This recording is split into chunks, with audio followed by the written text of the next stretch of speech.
Pushimi I resheve ka bërë që situata e përmbytjeve në Bashkinë e Vaut të Dejës të përmirësohet, por me tërheqjen e ujit kanë dalë në pa dëmet që shkaktuan vërshimet. Banorët shprehin se situata ka qenë e vështirë dhe se përmbytjet janë pasojë e mungesës së investimeve në zonë.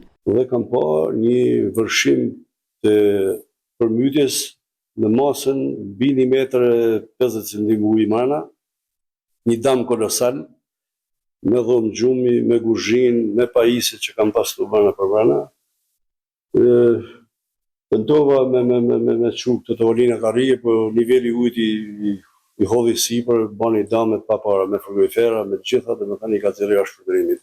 Edhe në bujqësi dëmet janë të shumta dhe fermerët thonë se askush nuk ka shkuar për të parë nga afër pasojat.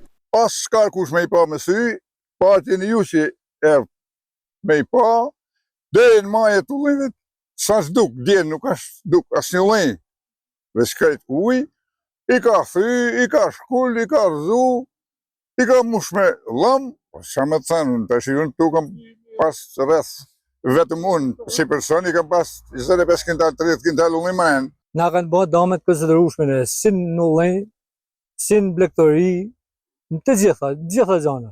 Na kanë shkatëru totalisht, nuk ka vjetë I parë. Çdo vit I këtë punë këna na. Paralelisht është hartuar një projekt për sistemimin e përrojit të Glinës, shkaktar I kësaj përmbytje. Për momentin nuk ka asnjë shtëpi me prezencë ujë, po vazhdoj me pastrimin e përrojit të Glinës. Një zgjidhje kjo e përkohshme, pasi zgjidhja përfitimtare do të ishte projekti për rehabilitimin e këtij përroji. Në të gjithë qarkun Shkodër, situata mbetet problematike në disa zona. Në rrugën Kirshosh ka pasur rënje gurësh që kanë bllokuar qarkullimin dhe rruga aktualisht është e pakalueshme.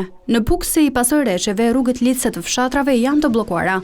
Aksi nacional Puk Fusharës është aktualisht I bllokuar në vendin e quajtur Qafa e Batrës, si pasojë shëmbjes së një masivi dheu. Fshatrat Gjegjan, Dom, Raz, Kuzhnen dhe Gojan I Vogël janë pa energji elektrike. Në Fusharës janë dëmtuar pothuajse të gjitha rrugët rurale dhe janë vënë re rrëshqitje masive dherash. Ndërkohë në Domgjon të Mirditës, rreshtet e dendura të shiut që kanë vijuar për më shumë se 48 orë kanë shkaktuar probleme serioze në infrastrukturë. Rreth 30 familje kanë mbetur të izoluara pasi një urë është shembur nga prurjet e shumta të përrojit duke bllokuar çdo rrugë kalimi.